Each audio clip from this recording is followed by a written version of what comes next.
And here we go. What is up, everybody? This is... Here we go. Bam, we're live. So you guys will notice in the thumbnail, there's a comment there. And the comment, the perpetrator, the agitator, the deplorable individual who commented said, damn, you guys really do hate everything that isn't Sentinel or Sevon. And I'll say that's just simply not true. Look, we got Seth from Jump Ship Training in the comments. I love Seth. I think he's a great guy. I think he's smart as shit. And I look up to him a lot. Who else do I like? I also like, believe it or not, oh, shit, Zachary Kadatz, Daily Training. I like this guy a lot, too. Doing a lot of good stuff for the space. I like Extra Sloppy. He's not Sevon or Sentinel. Well, maybe a little bit of both. Maybe a little bit of both.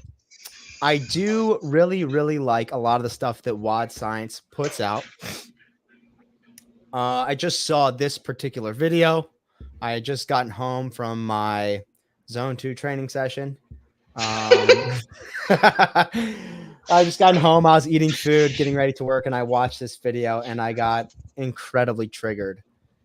But unlike what I would typically do and react insanely emotionally, and with no logic or actual coherent counter argument, I've put together a counter argument to his video. And I'm going to start by basically, I don't want to pull up the video and jock the stream because they might actually, you know, pull this off of YouTube if I do that. So what I'm going to start with is I've got some slides to present. Okay, hold on.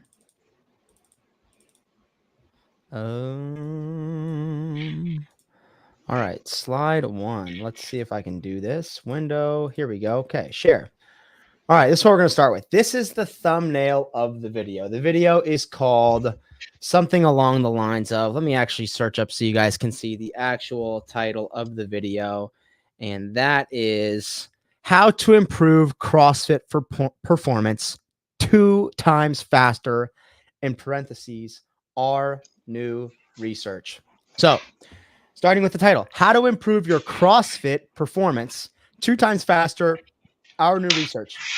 The graphic implies you only improve by whatever, 4 points or percentage points, whatever these are. You improve by 4% doing traditional CrossFit, and you double that by performing hybrid.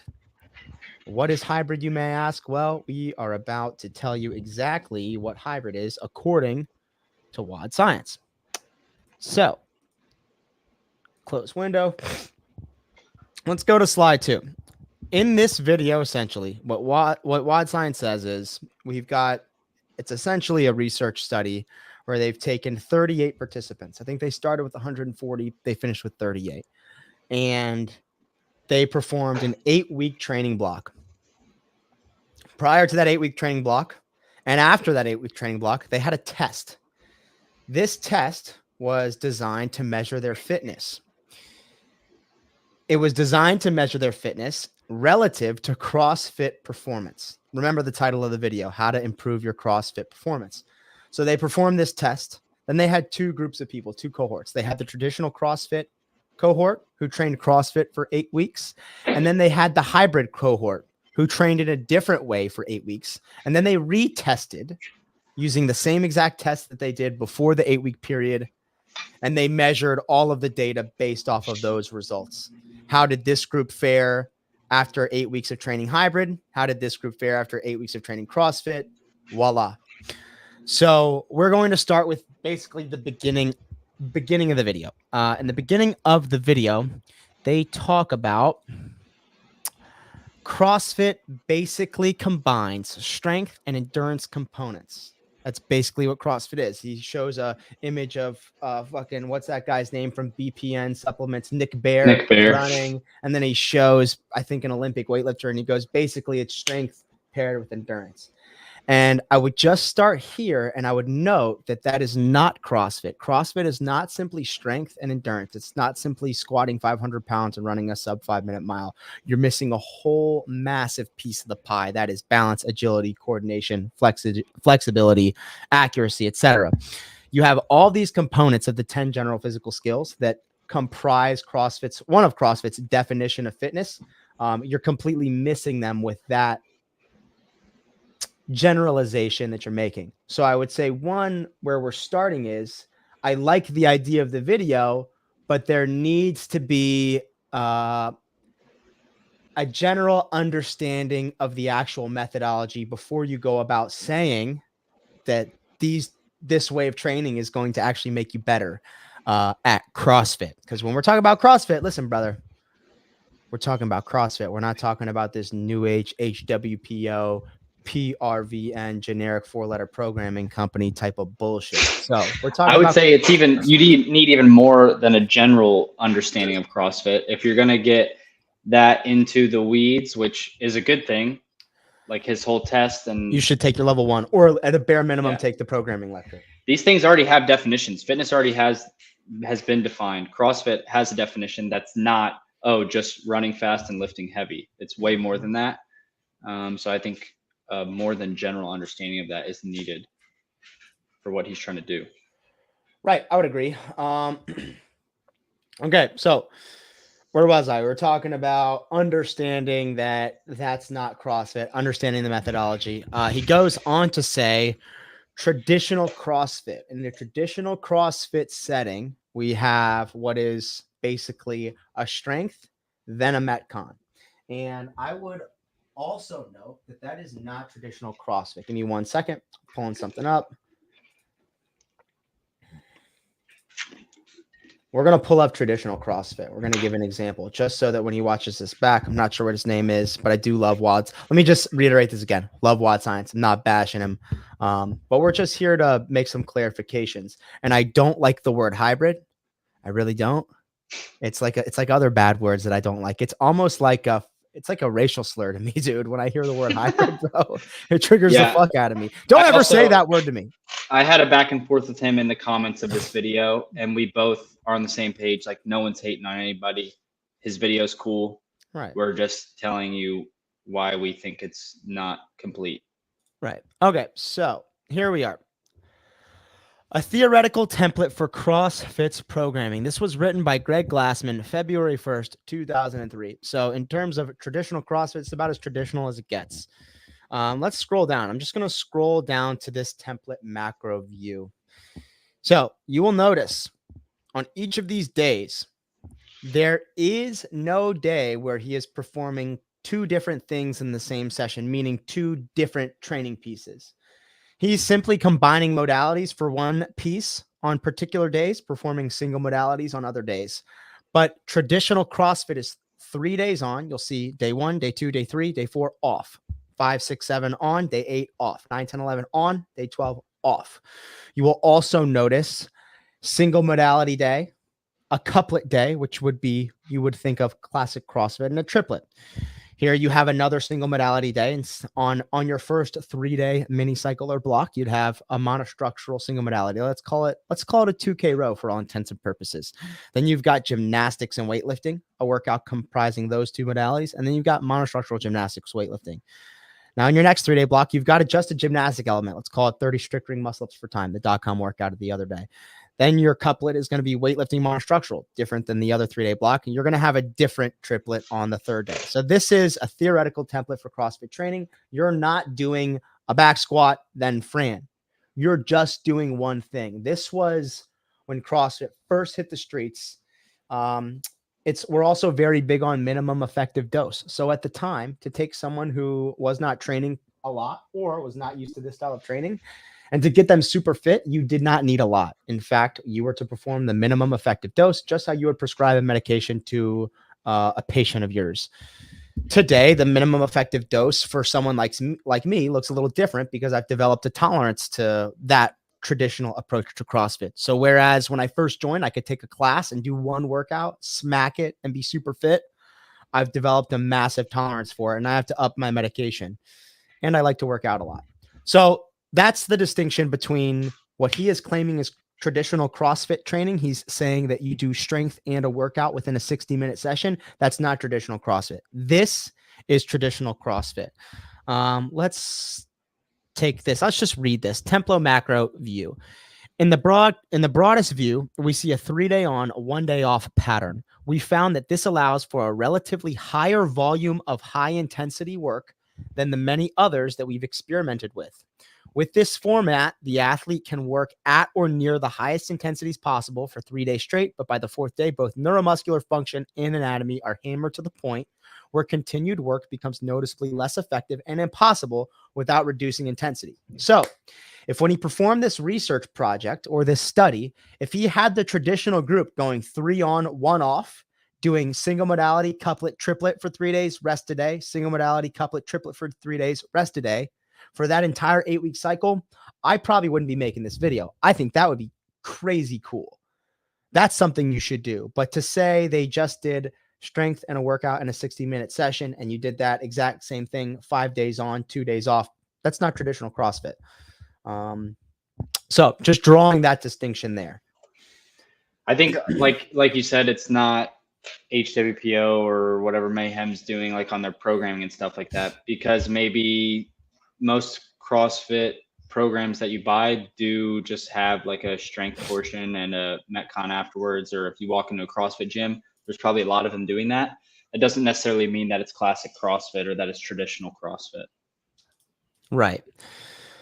All right, let's move on. So that's part two. Third thing I just want to note before we get any further. Let's get into the test. So this is going to be particularly important. This is basically what the entire study centers around. The entire study centers around a test. The test has to be valid. Where did I go? Here we go. Present, share screen, window. Here we are. All right, this is the test. This is where we're going to get into the weeds a little bit and break things down. So we're presuming that using this test, we are measuring your fitness as defined by CrossFit. That's the key here. This whole video, the whole point is improving your CrossFit performance. To measure that performance increase or decrease, or to compare increases or decreases in performances between each cohort, you're using this test to do so. So it's really important that this test is actual CrossFit and measures CrossFit's definition of fitness. Well, what is CrossFit's definition of fitness? There are 3 definitions. There's the hopper model, meaning you have 100 different things in a hopper, physical feats, and you pull out 10 and you have 15 different athletes. Whichever athlete is able to perform the best across all 10 is your fittest athlete. It's very simple, randomized. The next definition is the 3 metabolic pathways. So the athlete that is fittest in the creatine phosphagen pathway, the glycolytic pathway, and the oxidative pathway across those 3 energy systems is your fittest athlete. And then the 10 general physical skills: speed, let me start with accuracy, balance, agility, coordination, flexibility, speed, power, cardiovascular, respiratory endurance, stamina, and strength. 10. I think that's it. That's like me memorizing the 12 steps of AA. The other day I had to recite them to myself. I was like, damn, do I still remember those? Oh, I'm still sober. Those are the definitions. So using those, you have to assume that this test is covering that broad range of time domains and the broad range of exercise modalities. This is one thing that he talks about in the video, saying CrossFit works at a broad range of modal and time domains. So modal being exercise types, monostructural, gymnastic, weightlifting are the 3 modalities. You're moving an external load, you're moving your body weight, or you're performing something repetitive and cyclical. And then the time domains. So just starting with that, let's go through this test. So this is the test. Day 1, CrossFit total, Fran. Rest day. Next day, 1 rep max clean and jerk, all out squat test, which I'm, according to the video, to my best knowledge, it's basically an unbroken set of back squats at your body weight. Yeah. And then the final workout is a 2K row. So let's break things down. You've got 5 elements in this test, 5 pieces. A couple pieces have some nuance to them. They have more components than just one. So let's start with the CrossFit Total. You've got 3 weightlifting exercises. All of them are 1 rep max. So you've got 1 rep max back squat, 1 rep max shoulder press, 1 rep max deadlift. You're squatting in the back rack, you're pressing from the front rack, and you're pulling off of the floor. Then on that same day, you're going to do Fran. So you've got another barbell, you're doing another squat. You're doing another press overhead, and you've got another weightlifting exercise. That's 4 weightlifting exercises. Now you've got 1 gymnastic exercise or body weight exercise, a pull-up, 1 gymnastic exercise. So you've got so far 4 weightlifting, 1 gymnastics. Then let's go to the next day of tests. Now you have a 1 rep max clean and jerk. You're squatting in the front rack again. You were just doing that with a thruster, and you're going overhead with the barbell for the 3rd time. A press, the element of the thruster, and now a clean and jerk. Not to mention it's your 5th weightlifting exercise and your 4th 1 rep max weightlifting exercise. So out of these 5 elements, you have 4 weightlifting 1 rep maxes. You have 3 squats with the barbell, 2 in the front rack, 1 in the back rack. You have 3 presses overhead, and you have 2 pulls from the floor. You've got a deadlift in the element of the clean, pulling the barbell off the floor. Then let's go to the next test, all out squat test. Another back squat, another barbell, another weightlifting exercise. So now you've got back squat, shoulder press, deadlift, thruster, clean and jerk, back squat again. What am I missing? Clean and jerk. I guess you could count that as 2. We'll count it as 1. So we'll be nice. It could be 2. We could say you have a clean and a jerk. That's 7 weightlifting exercises. We'll call it 6. 6 weightlifting exercises, 1 gymnastic exercise, 1 monostructural exercise. And I would argue that the 2K row is the rowing in general, but also the 2K row is the one monostructural test that most benefits a really powerful, really heavy, really strong lower body athlete, which the back squat, deadlift, thruster, clean and jerk, and back squat test all are already testing. So where you take an athlete that's 220 pounds and massive amounts of power, they might not be able to put out the same way on a run. Right. This is a great comment. Should have been a run, 100%. But there's a lot of things this could have, should have, would have been. And let me tell you, the run is the least of our concerns. Biggest concern is saying that this is testing CrossFit performance. It is not. This is testing weightlifting, 1 CrossFit piece, and 1 monostructural benchmark. I would not even call the CrossFit Total in relation to everything else that you're testing here CrossFit. All you're doing is you're giving a power lifter a chance to score really well. You're giving that strong guy another chance to score really well on the clean and jerk. You're giving them another chance to score really well on the all-out squat test. So just by design of your test so far, the athlete could only squat essentially for these 8 weeks, and they would fucking rape these 3 events alone, and probably Fran as well. Probably the 2K on top of that too. Well, it's also, I think, important in the video. He says that the testing group was like semifinal RX level athletes. Those people are going to be good at Fran no matter what. They don't need to work on their like butterfly pull-up technique. Probably, it's short enough. No, I don't think that's what he was saying. I don't think he said that was the group of people that he tested. He did say something about that group of people. He said training this way is more important for that group of people, but I think the people he was testing were not semifinal levels. I'm pretty sure he said they were RX athletes, though. Maybe RX athletes, and that's fine. But even then, like Fran isn't necessarily a good test for those people because it's not like they're not going to be able to do Fran unbroken. Right. Here's another, this is an interesting comment. Zach Tellender would eat on this test. Don't tell Taylor. Yeah, that's probably true. I bet Zach Tellender would obliterate this and he wouldn't come close to qualifying for semifinals. So right. That's not objective data. That's like, very subjective and like, yeah, it's just kind of irrelevant. But, all this takes, if you understand the CrossFit methodology, is a little bit of common sense. And that is, this is wildly biased towards weightlifting. So 1, to start with the actual study, the test itself, which is kind of everything you're basing the study off of, is incredibly flawed. What I would have preferred to have seen which I think would be cool, is you do an Olympic total here on day one. Day one, Olympic total. Then you come back and you do something like Helen. You do pull-ups, kettlebell swings, and running. That's your CrossFit workout. Do a triplet. And don't give me the, oh, we wanted something that everyone can do. Fucking everyone can do Helen. Everyone can do the Olympic total. Maybe you power snatch an empty barbell if you don't have good technique. But I also wouldn't worry about RX level athletes. I think you could start, you just pick 2 CrossFit gyms. One CrossFit gym, you give this set of tests, you have them train in this manner. The other gym, you have them train in this manner. You take everyone in that gym and measure them. I think that's the best way to measure the efficacy of what you're saying. It should be able to work for my grandmother the same way it should be able to work for the semifinal level athlete in the class.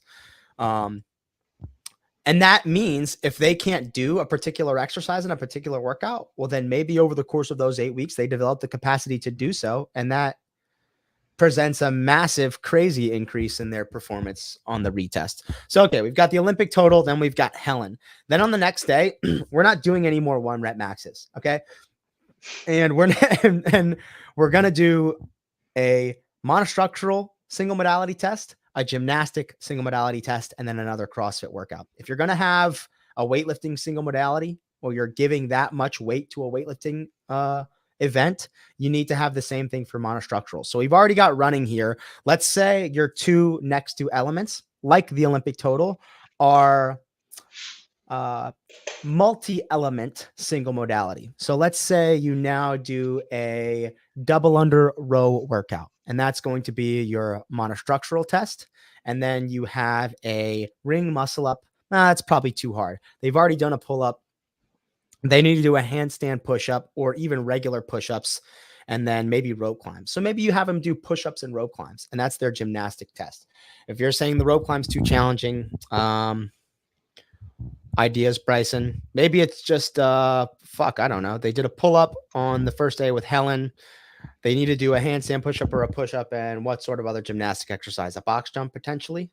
They've already done a double I think under. if you're trying to, you want some sort of skill in there for accuracy, coordination, balance, things like that. So I don't think you should be concerned about it being too hard. Yeah, I think a rope climb's fine, and people can do assisted rope climbs. And then for your next CrossFit workout, let's say you have a triplet, you need to do a lot of squatting. You probably need to involve a dumbbell or something odd object. Whatever. Maybe it's maybe a sandbag. I don't know. Anyway, so you just got to test a broad range of things, and this is not a broad range of things. It's basically 6 barbells, 1 pull up, and 1 row. That's crazy. That is that's the thing. It doesn't even have to be perfect. It just has to be better than this, really. Like, one of the things I commented was that if this test was just quarterfinals from this year, not saying that quarterfinals from this year was the perfect test of fitness, but if you just replace it with that, it instantly, the results aren't going to be the same. Right. Okay, let's move on. So this is the test. This is where we started to go wrong. We started to go wrong with saying CrossFit was just strength and just endurance. Bah, wrong. We continued to go wrong saying that traditional CrossFit was doing a lift and a workout within the same class. We don't do that at CrossFit Charlotte. I program that way frequently on Sentinel 60 because I believe that for a lot of athletes, they've developed the tolerance to need to increase the dose. But at the same time, I don't every day do a strength and a workout. Oftentimes there's a skill development. Oftentimes there's just one workout. Oftentimes it's single modality. So let's close this window. Let's go to, oh shit, just got a crazy notification. Guess what my Garmin watch just said? It said I'm rich, bro. Okay, let's go to next. Let's talk about participants. Okay, we can start with this. I hate how it's pulling it up. I have 2 windows and it keeps pulling it up on the wrong window. Share. We're going to go to participants, share screen. All right, here we go. These are our participants. We've got 38 participants, 26 males, 12 females. Wondering what he's getting at here, implying that there's only 2 genders. I would have liked to see more representation amongst Bryson's cohort. That's wet, naked, redneck mole rat with that freaking half mullet. Okay, so Mean age is 35 years old. Mean height, that's kind of irrelevant. Let's look at the weight for men. This 87.5 kilogram, that's averaging 195 pounds, about. Those are big dudes. I wouldn't say that's like an accurate representation of like most people that do CrossFit. Maybe I'm wrong. Definitely at the semifinal level. But I would also note that let's consider those 5 tests: back squat, deadlift, press, Fran, max set of back squats, unbroken at body weight, and a 1RM clean and jerk. Heavier people are going to do so much better at that. This is cool. CrossFit experience, 6 years. I would have liked, that's cool. That's a lot of experience. I think a big drawback here again is you've only got 38 participants. You need more than that for like a valid study, I would say. That's what my wife was saying. She made sure. Yeah, I mean, I think he proved. I think that's enough to prove what he's trying to prove, and I think it's enough to show. No, it's not. One study is not. You have to do multiple studies. They've got to be peer reviewed. But I'm just saying, this is the problem with science nowadays. But listen. Just let me finish my thought. The amount of people he has is enough to show that if you train the hybrid way that he's saying, 1 week of strength work, 1 week of metabolic stuff, and going back and forth, you will get better at those tests because you're testing in a segmented manner the same way you're training. Right. That's a lot of people. And yeah, I know, but we've already talked about that. I know, but we're just not there yet, dude. So slow it down. Okay. So let's go over like the hybrid study. This is basically the training template or schedule. So the traditional group did what he called CrossFit training. We've already established that that's not traditional CrossFit. They did a strength and a WOD every day for this week, and the second week and the third week and the fourth week through the 8th week. They did that set of tests to start. Then they did 8 weeks of traditional CrossFit, traditional, quote unquote. I'm doing air quotes right now if you're just listening. And then they tested after the 8th week. Thank you, Kenneth DeLapp. 40 people ain't shit for any study. Let's back up here. He's doing something really cool. He's trying to involve science in a community where CrossFit at 100% is science-based, but there are a lot of people not implementing science. Real quick, Carl, I think the point of the study was to show that training in a segmented capacity, separating strength components and conditioning components, are better for CrossFit than training CrossFit. And we're here to debunk that, okay? Fully. So we debunked that to start. I mean, we're in the process of debunking it right now. To start, the test is not testing CrossFit. It's not testing blended capacity. It's not testing mixed modal. It's not testing the unknown unknowable. It's not testing classic CrossFit. It's testing segmented skills and strength. It's testing strength, and then it's testing conditioning, and then it's testing strength again, and then it's testing strength again, and then it's testing Fran. And that's all that it has done. There's no mixed modalities. There's no variance. There's no variance amongst time domains really either. So back to the study, he's got traditional CrossFit people doing 8 weeks of strength plus WOD. That's their workout every day.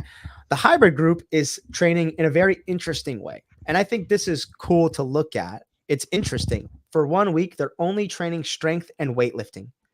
He has these 4 modality groups: strength, weightlifting, CrossFit, and endurance, or Metcon and endurance, I think is what he calls it. So week 1, they do strength and weightlifting. Week 2, Metcon and endurance. Week 3, strength and weightlifting. Week 4, Metcon and endurance. So this is how they're basically training differently. Now I'm going to bring up, let's see, where is this? Here we go. This is very important. So when we're talking about the difference in training regimens for these 2 groups, and we look at the test in conjunction with that, I'm going to use this graphic, which is another one of his graphics from the video, to explain where I'm going with this. So you have one group that is training just CrossFit, strength plus Metcon. And you have another group that is training 1 week. Blue, light blue is strength. Yellow is weightlifting. Endurance is light green. CrossFit is teal. Week 3, it looks like there's a blend of these things. Week 4, again, strength, weightlifting. So they're touching here basically barbell, barbell. Anytime you see blue and yellow, that's a barbell. What I would also note, those tests, there are 6 barbells. There's 1 pull-up, 1 time on the rower. When you're doing CrossFit, regardless of how varied you're going to be, you are inherently going to be touching a barbell sometimes. You're going to be performing weightlifting exercise with external loads. So not only are they developing their ability on the barbell and strength on these hybrid, so-called hybrid weeks, like week 1, week 4, week 6, week 7, but every time you see this teal green, you can assume that there's also an element of strength and barbell capacity being improved there just by doing CrossFit. Because what if they do Grace? Oh, well, shit. They just got better at their 1 rep max clean and jerk, and they're calling it CrossFit. Well, what if they do Linda? Well, that's CrossFit, but they just did a barbell 3 times, and they got better at deadlifting, they got better at pressing, and they got better at squatting. So you essentially have given this group a massive advantage at saying we're going to test 4 1 rep maxes. We're going to test thrusters, and we're going to test an unbroken set of bodyweight back squats. Your strength training and weightlifting is going to increase all of those. And guess what? So is your CrossFit. But what we're not going to test is we're not going to test any high skill bodyweight exercises. We're not going to test running. We're not going to test double unders. We're not going to test a long time domain. So you don't need to train any of that. And so all of the people that are doing CrossFit and are doing all those other things don't get an opportunity to display their increases in actual fitness as defined by CrossFit. Fucking case closed, bro. I'm like Law and Order over here. I don't know. What do you think about that? Do you see where I'm going with that? Like, not only are they getting stronger in these segmented weeks, but they're also getting stronger when they're doing CrossFit. And so the problem with the test is that it is so biased towards a barbell and strength. Well, that's what I think the whole issue is just the test. I mean, everything in between is, you're training for the test. You're training for a segmented test by doing segmented training and then being surprised that it's better. I love John Young's dad. Not sure what in the East a 1,400-pound CrossFit total puts you, but I know the most scaled Sentinel 60 version got visited in the garage. He's a good dude. Yeah, I think that's the thing is you can't say that this is increasing CrossFit performance when the test is not testing the 10 general physical skills. I think that's the most basic way to debunk this. I think in order to do this study, you have to test the broad range of time domains and movement modalities, and you have to do it the hard way. You've got to get more people, and you've got to test hard fucking things. And this is the other thing, man. In the hierarchy, in the fitness pyramid, this is a great point. It's nutrition first, then metabolic conditioning, then gymnastics, then weightlifting. So you're taking 2 massive priorities, metabolic conditioning and gymnastics, and you're only touching them 1 each out of 8. And then you're testing the thing that's a lesser priority 6 times. Right. That's insanity to say that this is increasing your CrossFit performance. I know, like you said, you hate the word, but this is hybrid training, what he's saying, and the test is hybrid testing. It's not CrossFit testing. Right. So of course these people get better at it. Look at hybrid athletes. Look at Hunter McIntyre. He got his fucking poop packed in his butthole at the games in 2019. And I'm giving you guys this very vivid, this very graphic image, because that's exactly what happened. Every CrossFit athlete there bent him over, spread him wide, and packed it in his rear. And that's fine. He's fantastic at high rocks and Spartan races. But would you say that he's a hybrid athlete, though? He does these little trap bar deadlifts and fucking lateral medicine ball throws and shit. What? I don't know, dude. That's what they talk about. I don't know what to tell you. I would say, yes, he runs the Hybricon games, dude. Hybricon, hybrid conditioning. That's his whole fucking thing. Let's move on a little bit. There's another thing I want to touch on. This is graphic, basically him comparing CrossFitters elite. This is where he compares the elite CrossFitters capacity to elite specialists like cyclists and Olympic weightlifters. This is really important. And this is where I might need somebody in the comments to completely unfuck me. So in this graph, you see basically the thick.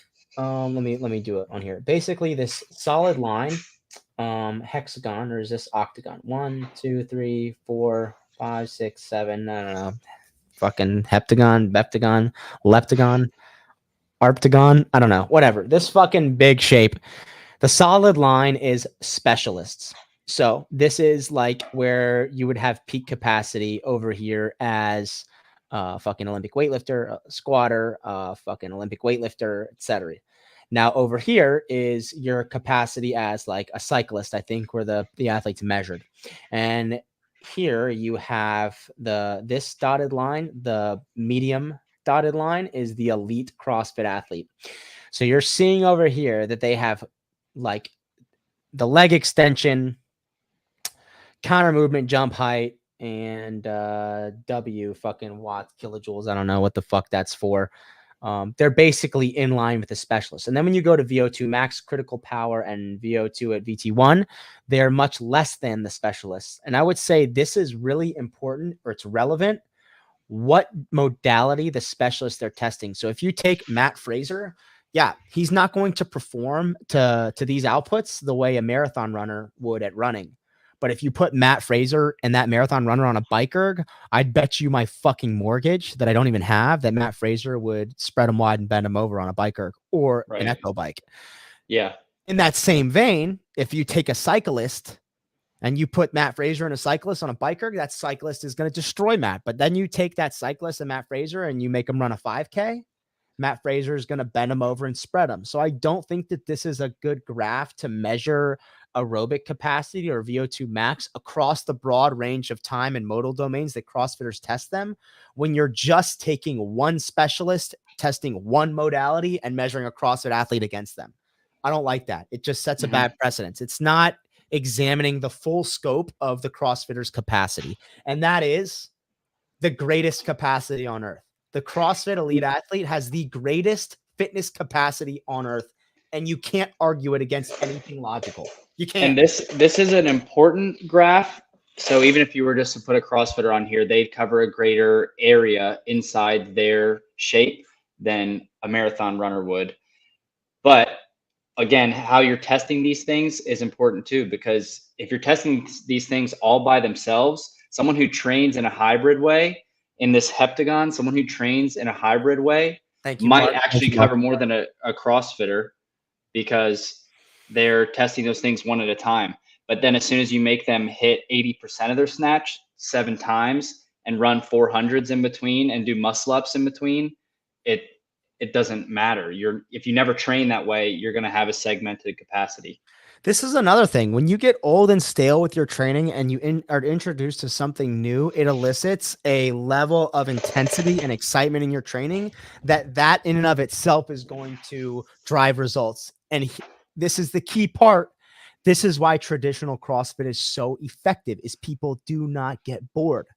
When you give them the same old shit all the time, people get bored and it becomes challenging. You have to excite them. You have to give them new shit.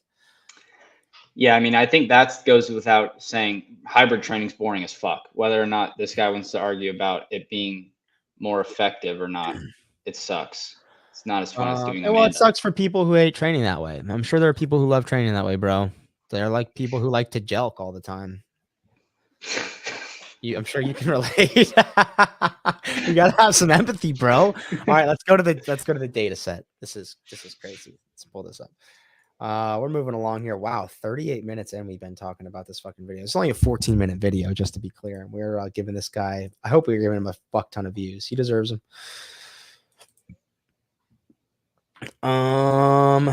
The data set. Wait, can you pull this comment? What comment?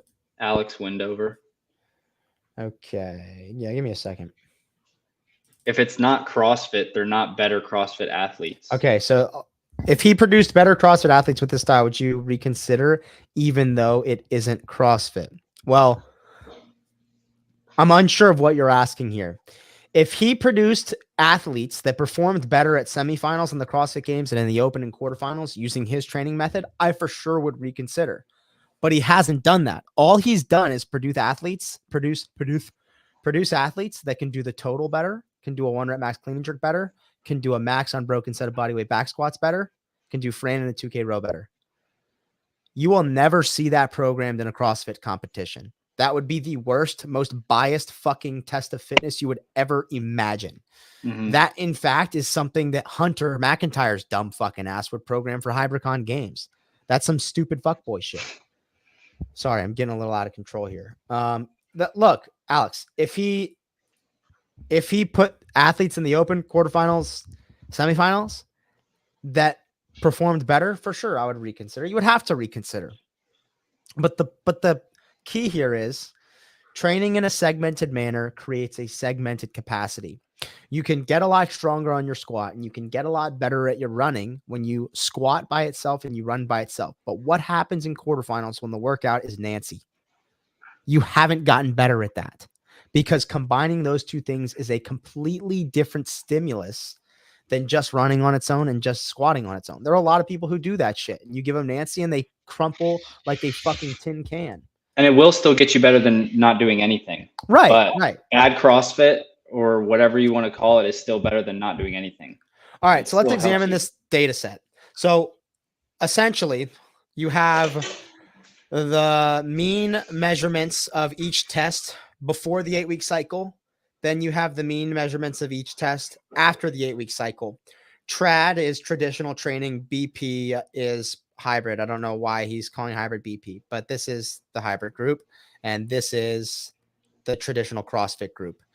So what we're going to look at, what's most important are these percentages. And this is basically for the CrossFit total, you had the percentage increase of the traditional CrossFitters of 4%, percentage increase amongst the Hybricon Games athletes, 4.5%. So the increase is irrelevant. So like that 0.5% increase over traditional CrossFit is so irrelevant, especially considering how biased the training was towards weightlifting and how biased the test was towards weightlifting. You would have wanted to see this at like 10% and this at like 3%. But basically what he's saying is the CrossFitters cannot do the total or anything else and still get really good at strength while also getting better at all of the other things that he didn't test here. So boom. I'm going to move on to really what's most important. And that is you come down here to the two biggest percentages. This is a 12.9% in the hybrid group and then a 33.6%. So we have that hybrid group that tested strength or that worked and trained strength in 1 week blocks. And then they did CrossFit in 1 week blocks. So strength, CrossFit, strength, CrossFit. Every time they did strength and weightlifting, you can presume they're moving external loading, squatting, pressing, deadlifting, getting stronger. Every time they did CrossFit, if there was external loading or body weight, they were also getting stronger.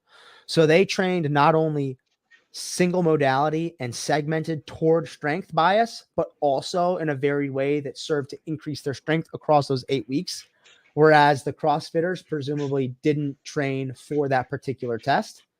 And what we're seeing here is the hybrid group shaved 13% of their time off of their Fran, which is squatting and thrusters predominantly for cycle rate in that workout.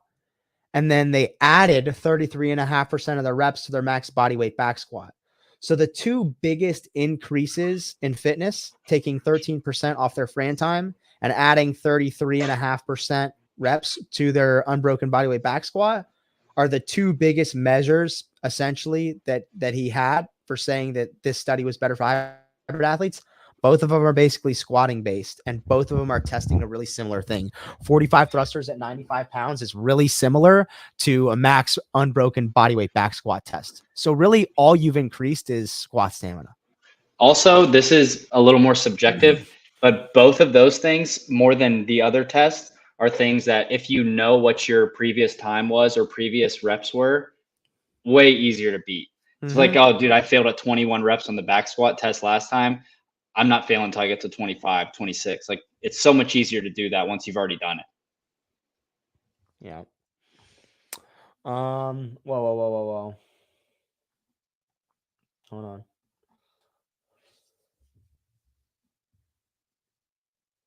Right. I think the other thing that's important to note is he did say that these athletes did all of the same workouts. They just did them in different orders. He said the same movements. Oh, he did? Yeah. He didn't say, so they weren't doing the exact same workouts? No, not the exact same workouts, but he said the exact same volume and same movement. So I'm sure, like, if the hybrid people did bike erg for an endurance piece one day, the traditional people had bike erg and snatches or whatever in a Metcon. Interesting. Interesting. Yeah, this is funny. I used to do that. I used to do back at CrossFit Reston. Now they've gone insanely woke. But I used to do bitch work on the assault bike back at that gym. I remember one time I was doing assault bike sprints after from Misfit. It was like Misfit bitch work. I did some assault bike sprints with some like I had eaten cottage cheese and some almonds like 30 minutes prior to, so I was starving. And Jeff Tincher, who used to own that gym, Jeff and Maggie Tincher, he hated the sound of the assault bike, so he used to make us put it in the changing room when we were doing sprints while he was doing class.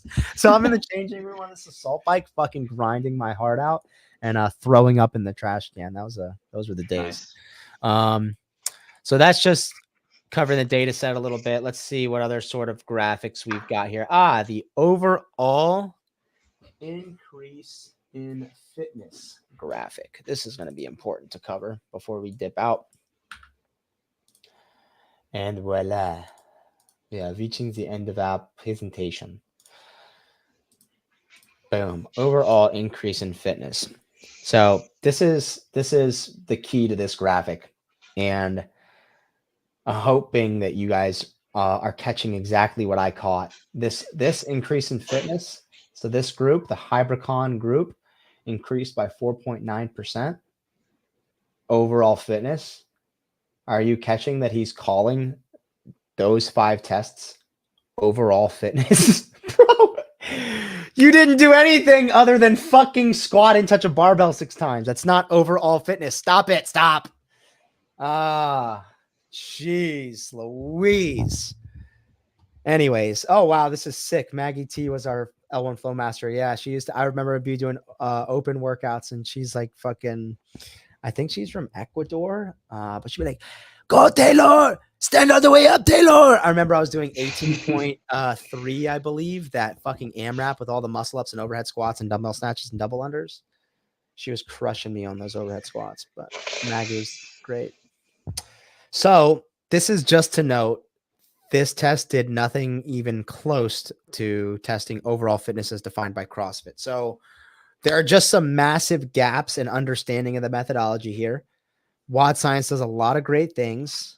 The last thing I'll say is to say this is research, and science is to imply, in my opinion, and I could be wrong, somebody maybe unfuck me, but when you're calling something science and you're calling something research, you are kind of inherently implying that it is unbiased, objective. Those 2 things, very important: unbiased and objective. If I'm incorrect, somebody correct me in the comments. But if you're saying this is science-based, evidence-based, research-based, it's unbiased and it's objective. Love this guy. But at the end of the video, he goes on to say, if you want to buy our hybrid program that we use for the study to increase your fitness, your overall fitness, buy our program. And dude, I'm not hating. I sell a program. I'm not hating, bro. But I'm also not here saying that I'm doing research and science and evidence-based shit. I'm not saying that I have unbiased and objective research. So the problem with it is, yes, idiots take it for face value, and I'm out here protecting the idiots. I'm not letting anybody take this shit for face value.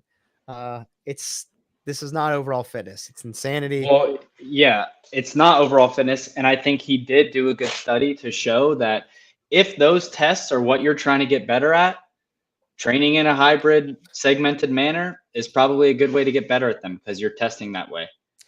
Yeah. But that's not testing fitness. That's not testing fitness. It's not testing CrossFit's fitness.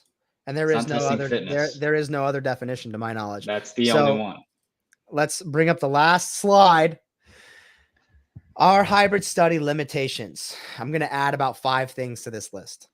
He starts with design. It's not a crossover study, meaning after the study, he doesn't inverse the groups and test them in the same way.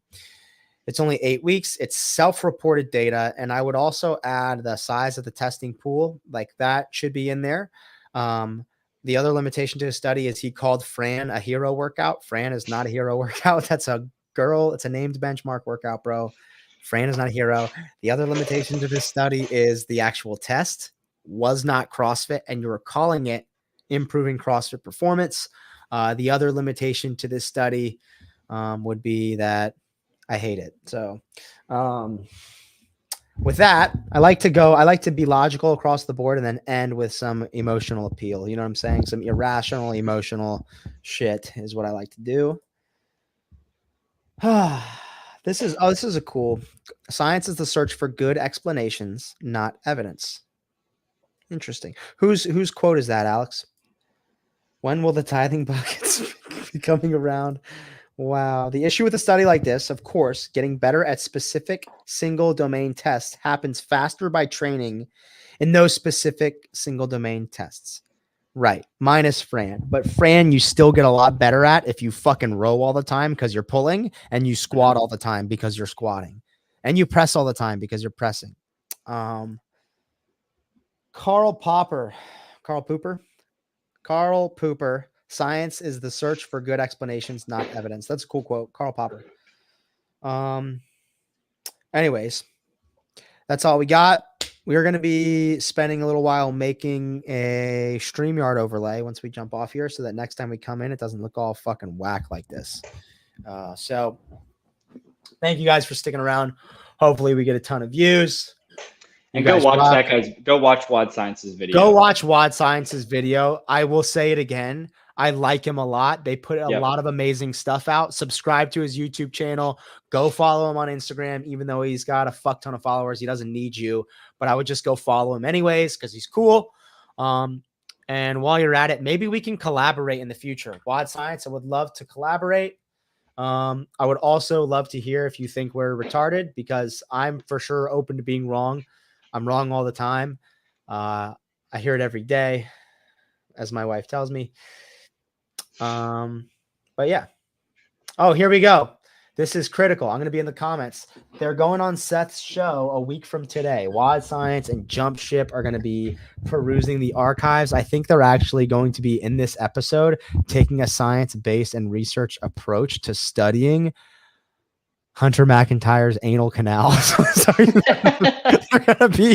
gonna be measuring the fucking circumference of his dumper of Hunter McIntyre's butt after he bent him over and spread him and got destroyed at the CrossFit Games. Brent Pikowski's already explored those, bro. Yeah, I would say he at least had a 32% increase in the radius and the circumference of his butthole.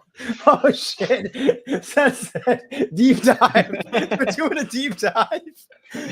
Oh, yes, I have anal fissures. And with that, this show's over. Thank you, guys. Peace.